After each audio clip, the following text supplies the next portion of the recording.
At the end of the day, if the court rules in favor of our petition, that somebody is right there on seat, does not mean anything. You'll be taken away from the seat. We are going to expose them.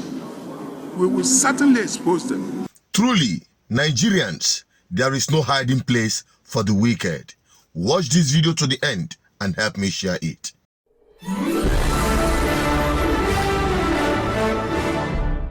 You're welcome back again. This is BVI Channel 1, where we tell you undiluted, unadulterated truth.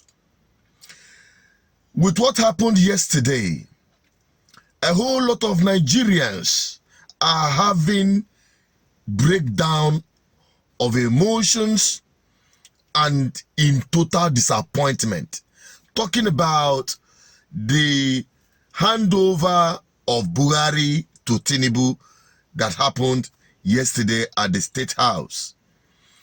Many calls have received with respect to that ceremony. Yes, it's all going to be done there. Oh, everything together. Oh, okay. So the next thing we are doing is to invite the president.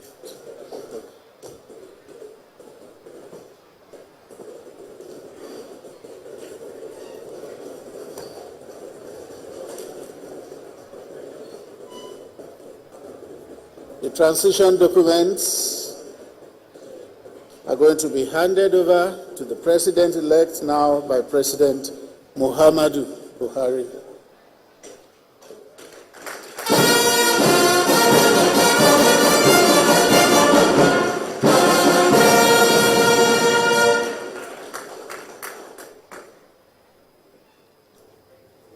Then you have the pattern of service, which President Buhari will also hand over to the President-elect, Bola Ahmed Tinubu, GCFI.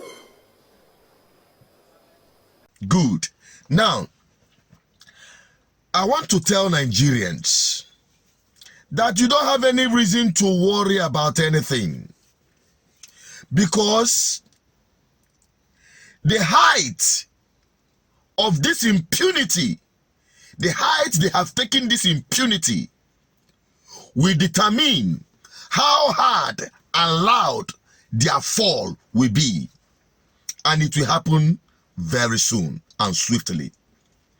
Now I want you to take a look and listen to Peter Obi's legal counsel, their advice to Nigerians, and also in response to the purported inauguration that will happen next week.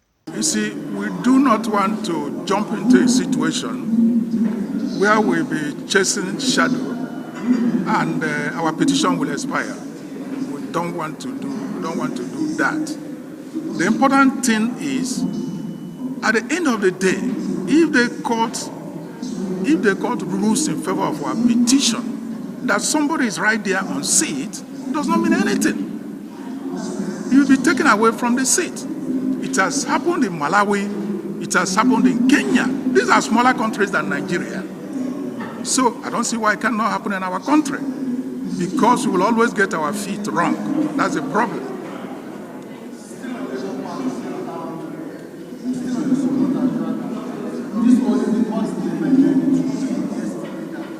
I can't hear you. Come closer. Come closer.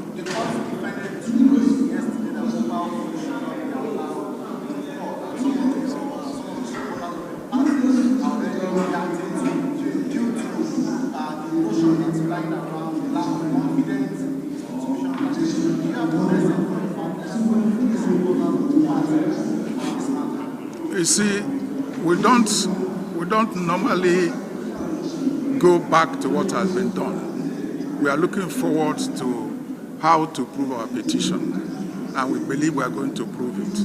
Because if at the end of the day, I said before, the court rules that somebody who is there under the law should not be there, of course, the court will remove him. What is important is the issue of courage.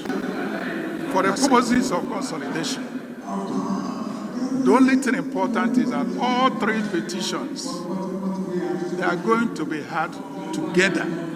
But each one will maintain its identity.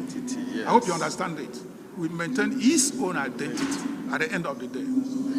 And judgment will be given in respect of each and every one of them. But it's just a matter of convenience to save time. That's why they were consolidated. And we have no problem with that. Good. That is the simple truth. You don't need to worry about nothing.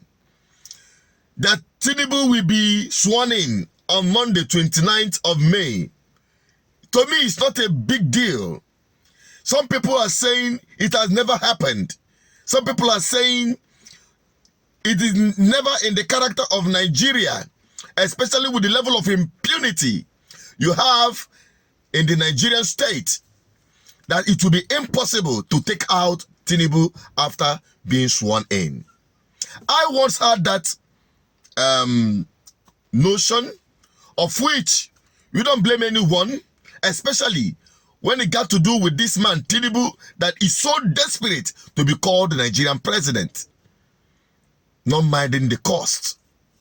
But I can tell you, it will cost him a whole lot, because this will be a generational shame. He will be in history as the first sworn-in president unceremoniously taken out disgracefully. I can assure you that. Take that home. So whatever sham they are going to conduct in the name of handover should not worry anyone. Because Buhari has to perfect his failure, monumental failure in office, and the legacy of impunity he had established through his government. Let him perfect it. After leaving Nigeria, worse than ever. After leaving Nigeria, worse than ever anyone could have met it. He is now handing over to an illegal, illegitimate government in the name of Tinubu and Shetima. So let them perfect it, but do not worry. They are going to be taken out. Today, there will be a court ruling on Shetima's double ticketing rather. There will be a ruling on that. Because in the past, they have disqualified Uche Nwosu for double nomination. So we are going to look at them again to see their interpretation. The Nigerian judiciary is now the one on trial, because the judges that are involved in this matter have presided over the same issue and had given or taken a stand in nullifying double nomination. So let's fold our arms and look at what they are going to come out with in court today. But I can tell you, Nigerians, the hope of Nigerian people is no longer in the judiciary. We're only giving them a benefit of doubt and time to save themselves from this shame and disgrace. The last hope of a common Nigerian is the common man. And the next video you'll be watching is a proof of that. Watch it, share it, drop your comment. I want to have your opinion on this. Bye-bye for now.